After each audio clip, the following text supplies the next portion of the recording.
Hello everyone, welcome to Suchitra's online reading channel. Today we are going to see an episode where Rukmani is conveying her decision. Krishna's spies apprised him of everything about Jarasandh.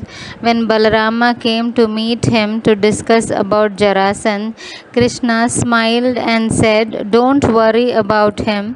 Our spies have informed me that Jarasandh has decided to lie low for a while." At this, Balaram's eyes shone with delight. Intentionally to tease Krishna, he said, "Now you have a lot of time to dream about the beautiful princess of Vidarbha."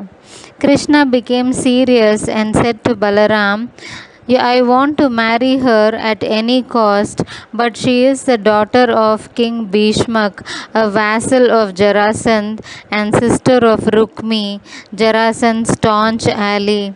Balarama showed his concern and said, "But Krishna, it is rumored that King Bhishmak and his wife want you to be their son-in-law." Krishna became quiet and Balarama patted on his shoulder. Meanwhile, one day Princess Rukmani was sitting in the garden. She was thinking about Krishna. "Even the mighty Jarasandh and his allies have not been able to vanquish him. I want only him as my husband."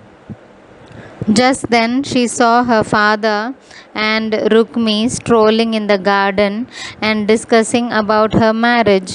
Rukmi hid herself behind some bushes to listen to their conversation. Rukmi said, Bhishmak, "Your mother and I have decided to give Rukmani's hand to Krishna." Rukmi was stunned to hear this.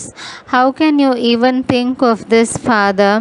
He has killed my dear friend, the emperor's son-in-law. We cannot afford to displease Jarasandh. But Rukmi, we cannot think of a better groom for Rukmani other than Krishna. Moreover, Jarasandh has not been able to defeat Krishna even once," said King Bhishmak. "Father, it is just a matter of time. Jarasandh is preparing a strong army to deal with the Yadavas. He will surely win this time," said Rukmi. "So Rukmi, what is your suggestion? Who else is fit for your sister?" "Father, my friend Shishupal is best suited for Rukmani. He is the crown prince of Chedi," suggested Rukmi. When Rukmani heard this, she got very angry. "I will not marry that wolf at any cost. If my parents force me, I will give up my life," decided Rukmani.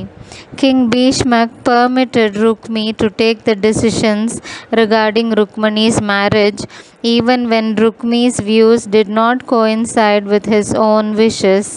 Now, King Bhishmak and Rukmi went away. They were unaware of Rukmani, who had heard all the conversation between them. Rukmani sobbed, thinking, "So they are not even planning to hold a Swayamvar. What should I do now? Whom should I speak to?" Suddenly, an idea struck her mind. She returned to her palace and sent for Sunanda, a Brahmin whom she trusted and who treated her as his daughter. When Sunanda came to Rukmani, she told him the whole matter and asked him, "O Venerable One, will it be wrong on my part to send a message to Krishna?" Sunanda said, "No, Rukmani, it is right to marry the one whom your heart has chosen. You must not marry Shishupal. Moreover, your parents also want to get you married with Krishna."